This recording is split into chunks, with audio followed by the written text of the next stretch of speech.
all the games I used to play in my younger, wilder days. The game of clubs and tees had never crossed my mind. But after some discussion with my closest, dearest friends, I decided that I'd give it one good try. But that was my first big mistake. Welcome into another episode of the Turn Fantasy Golf Podcast. I'm Andrew Putters. I'm here with my buddy Joe Nicely from Rotoballer.com. And here we go. Genesis week. The world has showed up to play this golf tournament. I mean, the weather's so bad where I'm from. I had to go all the way to Florida just to record. And we're not sure if the Wi-Fi here is going to operate correctly. So just bear with us. Like I said, Andrew Putters, Joe Nicely, bringing you everything from Pebble Beach all the way to the Genesis Invitational. Joe, first, Rotoballer 2021. What kind of specials you got going for us? Yeah, man, we're running a great deal right now. You can use promo code NICE, N-I-C-E, and it takes you down to $69 for the rest of the year. So we think that's a great deal for the content we've got over there. Got an amazing PGA DFS research station, kind of a all-in-one stop. Got everything you need. We got a lineup optimizer if you want to build a bunch of lineups, betting articles, strategy articles, course breakdown. We feel like it's a great product. We hope you'll check it out. Rotoballer.com. Rotoballer.com, promo code NICE. Remember, Rotoballer.com, promo code NICE. Tons of articles every week. Highly entertaining Twitter banner between us guys over at Rotoballer. So hop on there. We got daily chat on there as well through the Slack. And let's talk golf, Joe. So like I said, I'm live poolside here in Sarasota, Florida. Actually, where the Corn Ferry Tour is will be this week. Didn't even know that until my buddy Darren texted me today. So here we go. Golf. Last weekend, we had another Jordan sighting. I was predicting a win this week on my one and done, but Jordan, man, he was right there through 2 rounds. It looked like there was no looking back. And then struggled a bit on Saturday. Then, strange of events, hole out on 16 versus a 3-inch out of ball by Daniel Berger. And next thing you know, Spieth had a 2-shot lead heading Sunday, which evaporated in 3 holes. So, Daniel Berger's nails, man. That's all I can say. Probably second or third best. I'll say he's the top 5 player since the reboot from last year. Can argue for the best, but I think I saw a stat today since the reboot: 2 wins, like 7 top 5s, 13 top 10s, 27 cuts made. I mean, just 25 out of 27 cuts made. Daniel Berger, let's talk about him first before we get on Spieth. Yeah, man, just been unbelievably consistent, like you said, since the restart. That's his second win since the restart. Won at the Schwab right when things started back last year, and just super solid, man. What else can you say about the guy? We talked about him on here last week. I was super high on him in Phoenix, where he missed a cut on the number, so I wish I hadn't been so invested in Phoenix because it kind of made it tough for me to just hop right back on. I had a little bit of Berger exposure, but not as much as I should have, honestly, in that field last week.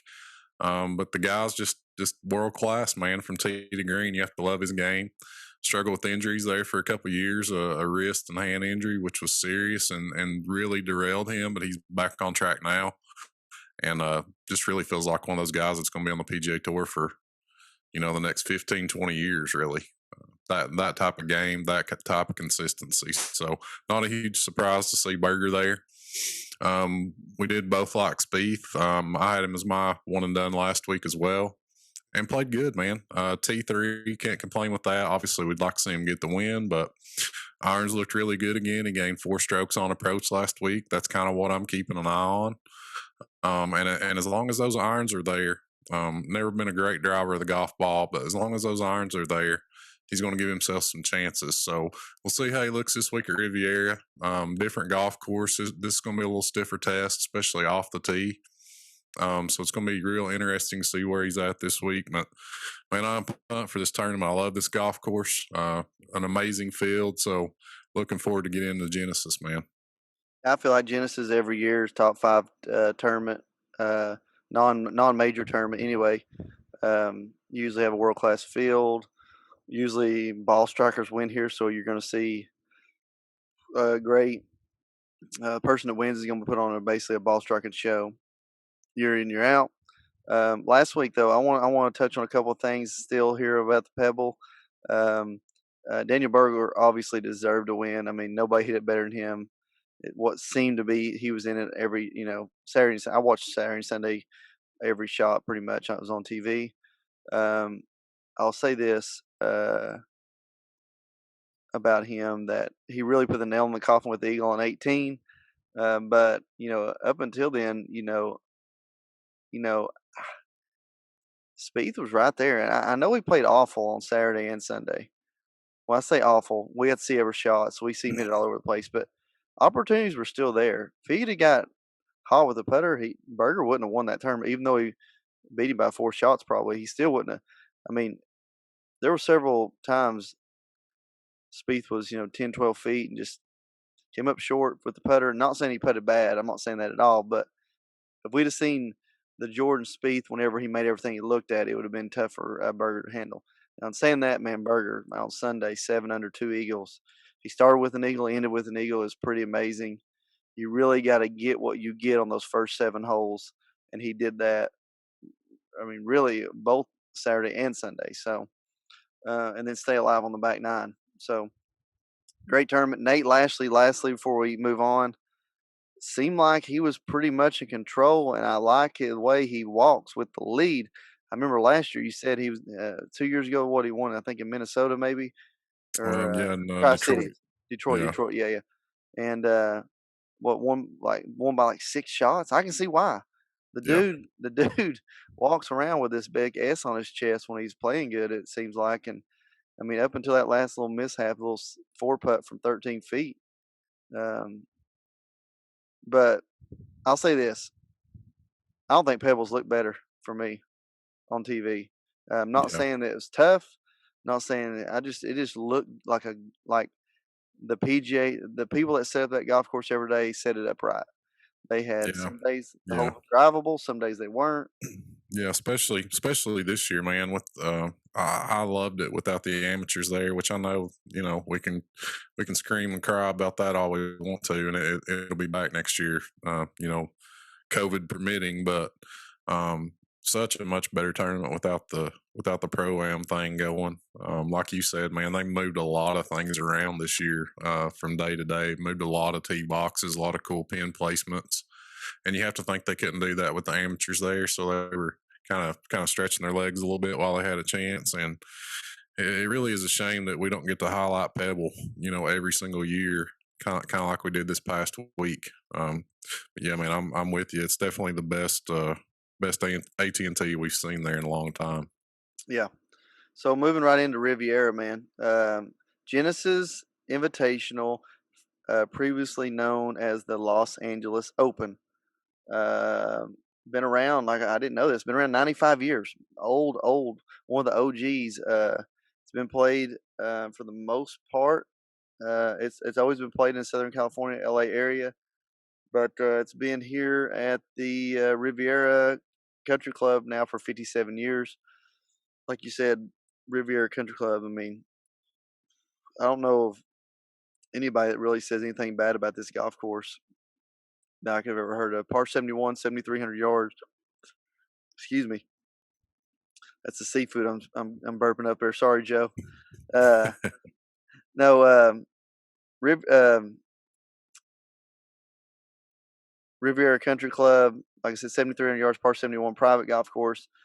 Cat's meow as far as tracks on tour. Everybody that you ever hear talk about talks how good it is. Played the 48 U.S. Open, 83 83 PGA and 95 PGA, 98 U.S. Senior, 2017 U.S. Am, Poana Greens, you name it. Let's see here. Poana Greens, Bermuda tee boxes throughout. I mean, it doesn't get much better this on the West Coast, Joe. Surprisingly, we haven't seen more major championships played here. I mean, is it just this golf course has withstood the test of time? Not all golf courses have, and it ain't like they got to trick this thing up to make it good. This is a good golf course. Why do we not see more major championships here? Yeah, it's a real good question, man. I'm not sure if it's because it's in the LA area. I think kind of maybe the traffic and stuff around there is really congested, so I think that might cause some problems. I think the Olympics are actually going to be held there when they're in LA next time. And it was on standby, I believe, last year when they weren't sure what was going to happen with COVID and the majors. I think it's kind of on standby as a backup in case the PGA or US Open needed to be played there. But yeah, man, like you said, it's just that type of golf course. So quality. The kind of layout that could host a major on short notice. There aren't many of those in the world, and Riviera is one of them. But like you mentioned, man, a little over 7,300 yards, and it's a test. These guys need to be long off the tee. Certainly helps. Not a must, but it certainly helps. You want to find fairways. It's all about position. If you're out of position, you're in trouble. With your second shot, being able to actually visually see the green and get there. Forward greens, so we kind of want to keep that in mind. That's always a little different. Scrambling is important. So yeah, man, it's just really when you think Riviera, you just think of class, tee to green class. Adam Scott last year, the winner last year, is kind of the perfect example. What we're looking for. Seen DJ win here. Bubba's won here a couple times. Kind of always brings the cream to the top of the leaderboard, man. So really excited. Got an amazing field and can't wait for this one. One of my favorites for sure. Yeah, so no more talking about the golf course. It's great, but let's get right into DraftKings before our internet goes down. Welcome back, DJ. Welcome back, JT. Rory. John Rahm. D. Shambo. Xander, Kepka, Cantlay, Morikawa, Berger. Is this the field we've been waiting for, Joe? This is it, man. The best one we've seen in 2021. Definitely a major lock field. It's an invitational, so there aren't quite as many guys in the field, but the ones that are here, man, it's super stout. Eight out of the top 10 players in the world teeing it up this week. Absolutely. So we'll start 10 and above. DeChambeau, Rahm, Rory, JT, DJ. I mean, we got to be thinking DJ. I mean, it falls in that category of he's taking a week off because he's been overseas, So are we outing him this week just because this field's so strong? We're going to need more value in it on the back end. Well, you can look at it one of two ways. There's a ton of great mid-range value, so you can kind of camp out there and try to just pack as many of those guys in as possible. But if you want to go to a DJ, it's there in the 7Ks and even down in the 6s to be able to do it. If I'm going up here, it's early in the week when we do this, Andrew, but if I'm going up here, I will be going to DJ. The only player priced over 11, but you can understand why. He's a former winner here, won here in 2017, got 8 top 10s and 13 career starts at Riviera, 69.27 career scoring average. Killed it last year, closed out historic fashion at the Masters with that win, and he's picked right back up, man. Won in Saudi Arabia a couple weeks ago. Skip Pebble, which I really like for him this week. We got to feel like he's going to be rested, fresh, ready to go. Over the last 24 rounds, leads this field in strokes gained total, tee to green, ball striking, and approach. DJ's just the man right now. And if you're paying up this week, it makes sense to me to just go all the way to the top to DJ. We'll talk about these other guys. We can talk about them. Obviously, all amazing players. JT just doesn't seem like he's been on his game since kind of the whole controversial stuff going on at the Century. Lost his sponsorship, kind of went over to Europe, looked a little sluggish. His grandfather passed away there the weekend of Phoenix. So you kind of feel like maybe JT's trying to find his way a little bit. Rory, you got to feel like he's going to at least backdoor a top 10, but we hadn't seen kind of a dominant Rory performance in a while. He's been hanging around these tournaments, kind of fading out, fading in, backdooring finishes or making late runs. We saw him have a couple chances to win at the Farmers, didn't get there, and one of the tournaments overseas and didn't get there. So Rory's an excellent player. He's played well here at Riviera as of late. So, I mean, you can certainly look at Rory. Same can be said for John Rahm. Not really anything you can say bad about Rahm other than, his price tag. You feel like you could maybe dip down in the nines and find a guy that's going to get you the same thing. But Rahm can certainly win this tournament. And then Bryson, man, feels like we haven't talked about Bryson forever. Didn't play great at the Century. Went overseas and played in the Saudi event. Didn't play great over there. But we know, man, that he's got that win equity. He can dominate when he gets that driver going. That'll certainly be a big advantage for him here, Andrew. So you can give Bryson a look. But my favorite up there is DJ. What are you thinking, man? I know you don't always go up there, but what's your thoughts on the top of the board? Well, I mean, I've been trying to wrap my head around trying to figure out a way to fit DeChambeau because you're getting a $1,200 discount off of DJ. But the recent form's not been there for me, so I'm out on DeChambeau for that. I'm only going to be on DeChambeau when he's trending up, and that's because as well as he hits his driver, I think that driver is going to be there every week. We're just looking on putting stats trending up. So, and with putting stats, you're going to get top 10 finishes. So I'm going to be waiting on DeChambeau to be trending up for that. Plus, he plays in so many tournaments throughout the rest of the year, especially if you're looking for a one and done. Find a weaker field with 4 par 5s on it that you can slide DeChambeau in. So in saying that, the only other person I would consider would be John Rahm, just from the standpoint that you're still getting a $900 discount from DJ, and he can win on any track. He can win on Ball Striker's track. He can win on Bomber's track. So if anybody, I'm finding John Rahm in there. But I'll be honest, I mean, as keen as much as I want to fit DJ into a lineup up here, it's going to be hard when you can get maybe a Xander Cantlay or a Brooks Cantlay or a Cantlay Morikawa. Or I mean, this has got a top 5 Finau written all over it right here. I noticed you said Cantlay a lot when you were talking about those combos. I mean, the dude. I mean, length is not going to bother him. Yeah. Not saying he's a bomb or anything, but this course is long. But it's really not going to bother. I mean, it's just going to be playing golf to him. So if he's comfortable out there, and I mean, he went to UCLA, so yeah. I'll be honest with you. I kind of, if I'm starting a lineup this week, I'm kind of looking at the Cantlay top 5 Finau as my first 2 go-tos right here. Yeah, I totally agree, man. Cantlay's my favorite player on the board this week. It's early in the week when we do this. We kind of always want to toss that out there, but just at first look, Cantlay at 96 is my favorite play on the board. He's coming in hot, man. He's had runner up at the Amex and a T3 last week at Pebble. Gained 8.5 strokes tee to green at the Amex. Gained 9.7 strokes tee to green last week. Almost 6 on approach. He's played well here. Had a T4 here in 2018. Top 20s the last 2 years. Just does everything well, man, which is kind of what this golf course demands. So you got solid course history, fire form, great fit. The price is right, man. Sub 10K price tag.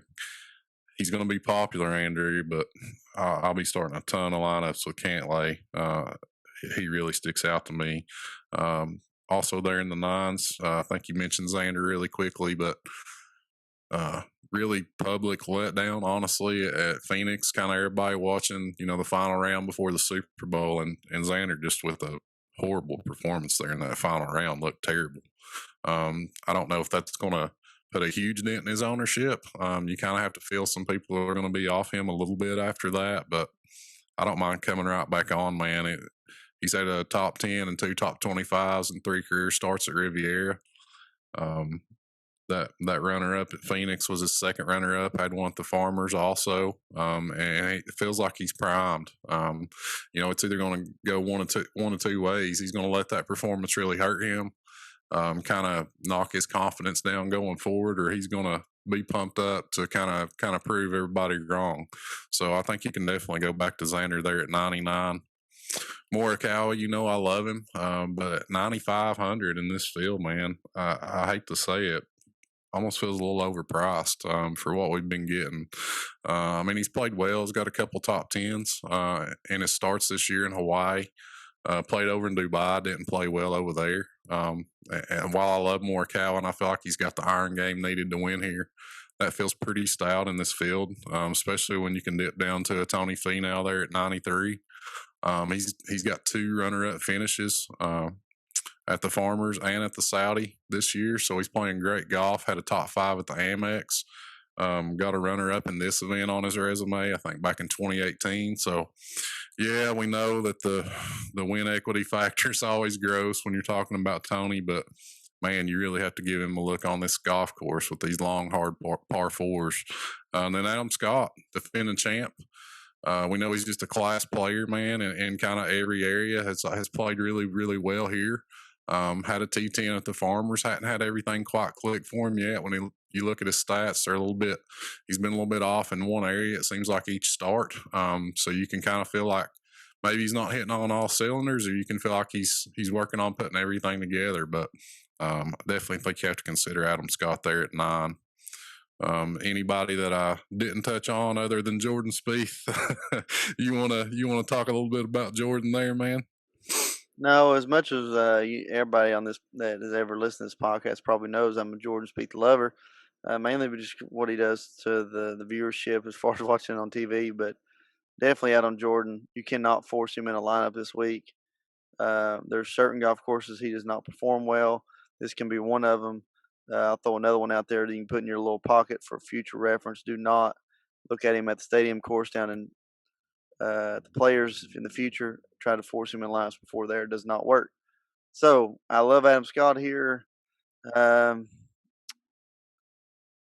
Scott's going to be solid. He's going to make the cut. He's going to be right there.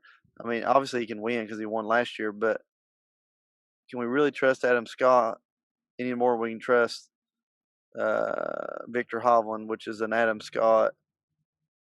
He's kind of like an Adam Scott player, except he plays better. I don't know how to put in that, Yeah, but man, I'm surprised Victor Hovland didn't play last week. Won the USAM at Pebble. Played well in the U.S. Open at Pebble. Yeah, you hit the nail on the head, man. When you went straight to Hovland, that price really jumps out to me, man. This is the first time we've seen him below 9 this year. And yes, this field is super strong, but Hovland's playing great golf, man. I feel like he's really underpriced there at 87. If you can say it about a guy that's 87, I feel like he's underpriced. I mean, you could almost argue that he and Morikawa could be flip flopped. If nothing else, I mean, you figure he could be there with where Matsuyama or Spieth are. So I guess he'll garner a lot of ownership there, I would imagine. Like we say, we're kind of guessing on ownership when we record this, but man, Victor Hovland, he's right there with Cantlay as a play that really sticks out to me there at 87. Making his course debut here, so I guess I can see that. But I mean, he won at Mayakoba back in December. Had a runner up at the Farmers. Had a top 10 in Saudi a couple weeks ago, and the dude's a ball striker, like you said. He's kind of like a young Adam Scott, right? He's just amazing from tee to green, kind of struggles on and around from time to time, but he's finding his way with that. So, yeah, man, Hovland definitely sticks out in the 8s. Another guy with bad course history, but has been playing great, it's Joaquin Neiman there at 88. Man, he's got a couple of runner-ups in his 2 starts of 2021. Hadn't played well at Riviera, but wow, he's playing good golf. And then Bubba has played well at Riviera, won there 3 times. It's a Bubba track. He kind of come out sluggish at the Farmers, making his first start since the Masters. Knocked a little rust off there. Looked better at Phoenix. Gained strokes tee to green. Had a decent finish there. But this 8,900 price tag feels strong to pay because even though he's won here 3 times, he's had several miscuts, couple of WDs on this track. So that's kind of the typical Bubba stuff. And then Leishman there at 86, man, might go overlooked, Andrew, with all these big names up there. Got a couple of top 5s at Riviera, has played really well this year, kind of bouncing back from that horrible 2020 that we saw. He really struggled after the COVID break, but he's looked good, ranks 4th in this field in strokes gained approach over the last 12 rounds. So I think Leishman's a guy there that you can give a look to, especially if it looks like his ownership's going to be down. You got any thoughts on those guys, kind of the top of the 8s? Well, I was about to say before you got into the 8s that I feel like this 8,000 range is like a Joe Nicely a wet dream here. Oh yeah, man. From top to bottom, from 8,000 all the way up. Kokrak, you can't help but throw his name in every time you get a chance. We all know what Matt Wolf has as far as talent wise. If his irons are on, I mean, why can't he win here? He can. Max Homa's playing great. Zalatoris is a good young talent. Cam Smith is a stud. Scotty Scheffler, great young player. Never know what year. I mean, he's just he's a gamer as far as I can see. Neiman's had a great history. Watson's won here 3 times. Hovland's got just a great ball striker. Leishman's on the way up. We know he's got guts. 8,000's where it's going to be this week. Yeah, man. Just give me all the 8,000s, Andrew. I'll take them all, man. Zalatoris really sticks out as well. At 83, he was at 99. 9,900 last week. So we saw his price kind of correct. Had maybe one of his worst outings last week. Pebble's tough on first timers. He's got a little bit of Riviera experience. He played here as an amateur back in I think 2017 or 2018. Also played in the 2017 U.S. Amateur here. I think he made it to the round of 16 in that. So got a little bit of Riviera experience, nothing recently, but at 83, man, you have to love the upside. I mean, people were playing him last week at 99, and obviously it's a much different field, but I love that price tag and the upside. Also love his price. He was at 90 to 1 on DraftKings Sportsbook earlier today. I'm not sure now, but grabbed a little of that at 90 to 1. I think that's a nice little wager you can make. But yeah, man, love the 8s. Homa's playing really well. Kind of wish he was in the 7s. This price tag's a little stout, but his iron play's been amazing, and he's got good course history at Riviera. So you mentioned Kokrak. Can't go wrong on these 8s, man. You can spend a lot of time building your rosters in this price range. Yeah, and really, we could probably spend a whole episode on this 8,000, but just below that, who's going to be highly overlooked, has played great here in the past, and there's no reason why he should ever play great here, is the guy that Joe Nicely hates the roster, the Kevin Na. There's no reason he should ever play good here, Joe. And he's played here. He's got like 2 top 5s, I think, in the last 10.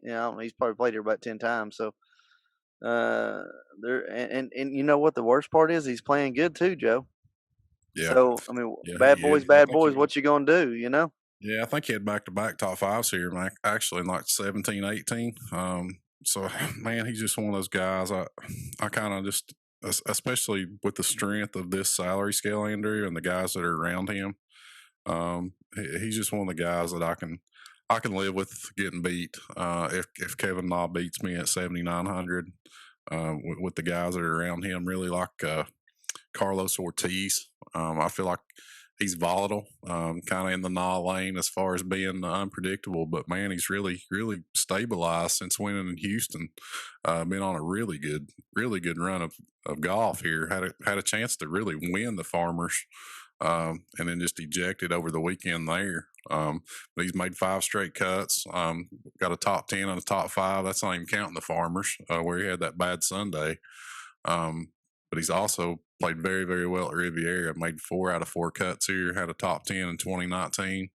So I really like Ortiz for the upside, even though, you feel like you're taking on a little volatility there. Same can be said for Russell Henley. We know what type of ball striker he is. 4th in this field in total proximity over the last 24 rounds. Not great on POA. That's kind of a concern with Henley for me, but we know with that ball striking, he can get really hot. Anytime you can catch Russell Henley below 8K with the way he's been playing, I'm going to give him a look. So I'll be there again with him. And then Siwoo, man, talk about unpredictable. You never know what this dude's going to do. Got a win earlier this year. Has a T3 on his Riviera resume. Had a T3 in 2019. But the thing that concerns me about Siwoo, man, he's playing his 6th tournament in 6 weeks. So this is going to be the 6th time he's teed it up in just as many weeks. Kind of have to wonder if he's running out of gas. But if you're talking GPP dart throws, you can do worse than Siwoo. And then a guy really kind of surprised to actually like a lot this week's Cameron Tringali. There at 7.6. Had a T7 last week at Pebble Beach. He's gained strokes tee to green in his last 6 starts dating back to last year, and he's played really well at Riviera. He's made the cut in 8 of 9 career starts. 4 top 25s and a top 10 at Riviera. So Cameron Tringali there, as we work our way into the mid sevens, really sticks out, man. Yeah, you skipped right over 3 vets there: Garcia, Molinari, Woodland. What's going on there? Yeah, I won't be going there. Well, I I mean, won't be going there this week. I mean, I can't.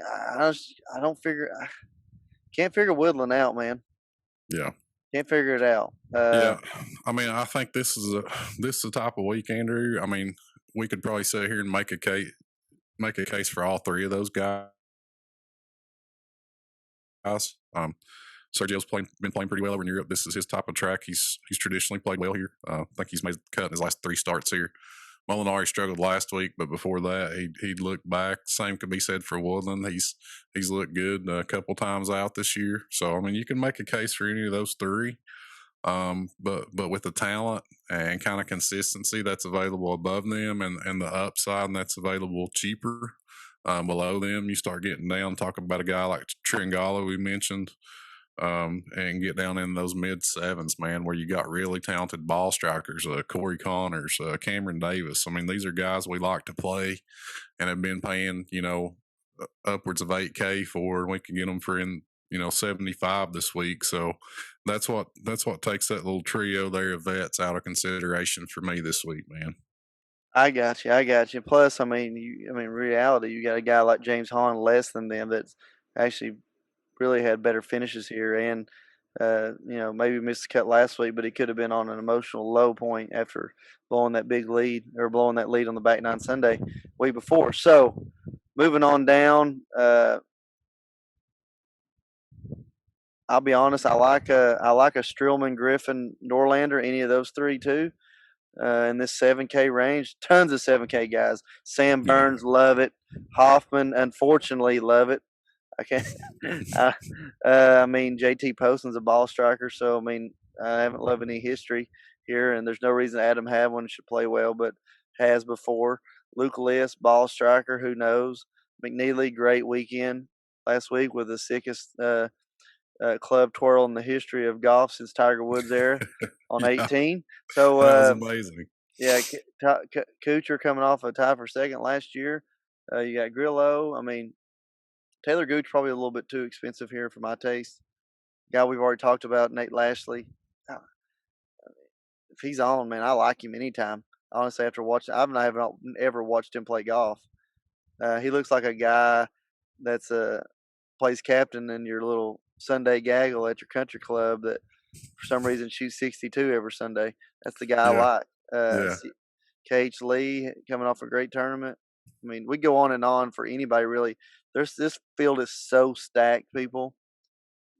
Yeah, I mean, a lot of weeks, especially like last week. We're struggling to find guys that we even want to roster. And even considering maybe playing less than normal, because those guys just aren't there. Whereas this week, we almost want to play more than normal because there's so many good guys that you want to grab some exposure to. Man, you ran off a huge list of them there, and really you can make an argument for almost everybody in the 7Ks.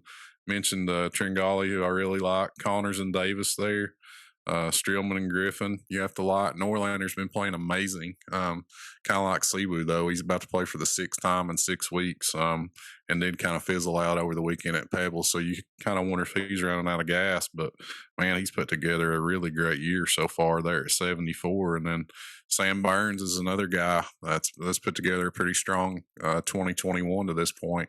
Young player that we really like, who we think's got a bright future. And he feels like he's kind of coming into his own a little bit. Had a top 25 at Riviera in this tournament last year. So, I mean, I think you can definitely look at Burns. You mentioned Luke List. I think he's really interesting. He's always gross, but I think he's worth a look on this track. A golf course that Adam Scott won on last year. Certainly much lower on the scale, but Luke List is kind of that type of player, right? I mean, he's a great ball striker, really good tee to green. Made 3 straight cuts at this golf course. Had a top 10 at Torrey, which we can consider a comp course. Looked pretty good in Phoenix. Gained strokes tee to green in his last 2 starts this year. So it's gross, but I'll be looking at List. I'll have him in some lineups, and gotta love the sevens, man. Even as you go down into the higher sixes, there's guys there to like. Anybody that pop out at you in the sixes as we work down? Oh, there's tons of guys that pop up in the sixes. Start off Cam Champ, amazing Tom. I'm beginning to like Tom Hogue every week. Not saying he How has many winnability. tables? Not saying that he's got winnability, but he can strike it. Sep Straka, like him. Charles Howell. What can't be said about Charles Howell on the West Coast? Realistically, you probably want some exposure the first 2 months of Charles Howell. Can we just say that out loud? That's probably a fair thing. You just want some exposure to him on the West Coast. Sebastian Munoz had a great year last year. Really should. He has not been playing good this year though. But 6,800, you might want to give him a look. Martin Laird, he's always been a good vet. P. Rogers, you gotta like him on a golf course where you gotta hit driver a lot. Skip all the way down to your man. Rogers got good course history here as well. I noticed today. There you go. Might as well skip down to my man Joe's. I don't know about the course history, but my man Joe is going to be Ross and Doc Redmond at 6,600. Let me give you a little deep dive on Doc. he keeps burning us, but let me give you a little history on Doc. Won the 2017 U.S. Amateur on this golf course, Andrew. This could be the week, baby. We've been waiting, and he's got a little better. He's got a little better from tee to green every week. He's missing cuts, but he's right on the number. Getting better tee to green. Got some history here. Like I said, won the U.S. Am at Riviera in 2017. So I'll be going back to Doc, the FOMO play of the week once again. I wish you hadn't told me that. Skipping on down the sixes, I'm going to go on some course history here that Joe is going to hate. Sun Kang, JB Holmes. Got great course history here. Yeah, both do.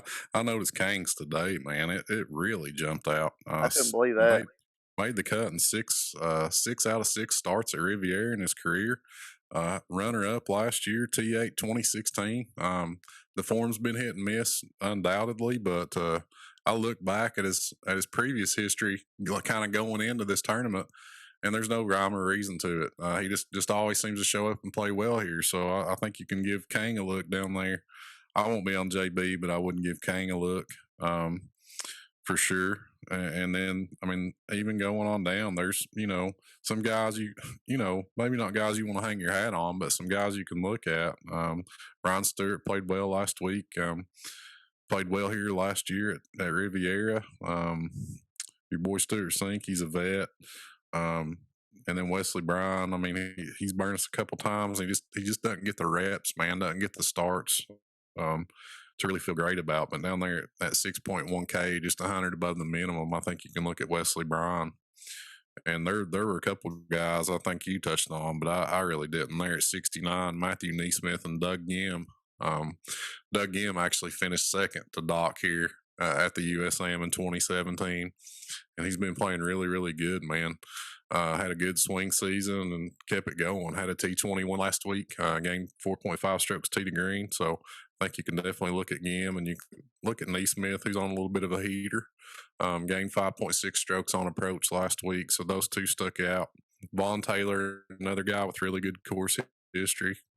Since we're kind of talking course history, had a top 25 last week. So I think you can definitely look at Vaughn Taylor. But yeah, man, you can pretty much make any type of lineup you want to make this week. If you want to be aggressive and get a DJ and another high profile guy in there, you can, and take some shots down here. If you want to be kind of conservative and balanced, you can definitely go that route. So there's just a lot of lineup constructions, a lot of angles you can take this week, man, with all these great players in the field. All right, Joe. Last segment of the show. Where's your heart at? Where are you feeling? My heart play is Patrick Cantlay. It's probably not going to be going out on a limb. I got a feeling he's going to be really popular. I feel like Victor Hovland. I'm a little scared about the course debut thing, but I feel like his price is great when considering the type of player he is and the way he's been playing. But Man, I feel like it's coming for Patrick Cantlay. He's just been playing great. This is kind of the guy that I expected to see last year. We've talked about it, Andrew, that the COVID layoff really kind of threw a wrench in the works for Cantlay. But this is the guy I've been waiting to see. Looked amazing his last 2 times out, and this golf course fits him perfectly. I could not agree more. This golf course fits Cantlay perfectly. I will say this, like I said already before, that this fits right into to me, a top 5 female moment. Played pretty decent this year already. Don't expect him to win at all, but I could see him having a 2-shot lead going to 11 on Sunday and losing. Yeah. But I'm with you on Cantlay. I mean, I love Bubba Watson here. I know you know my history about Bubba Watson in this tournament as far as WDing and me still finishing 5th in a GPP with 5 players, and then him coming back and winning it the next year. That's but I do love Bubba on this course. I love Will Zalatoris with no pro history. Now that you told me Dr. Edmonds pro history, it scares me. But yeah, I'm gonna be with you on Cantlay on the Heart Play of the Week. Hopefully, both go home and with a high 5. You know, tie for 4, tie for 15th, tie for 17th last 3 starts. So I'm with you on that. So my Heart Play of the Week: Patrick Cantlay, fading Jordan Spieth. Can we say that out loud? Yeah, I think you can, man. At this price, it's going to put some people to the test.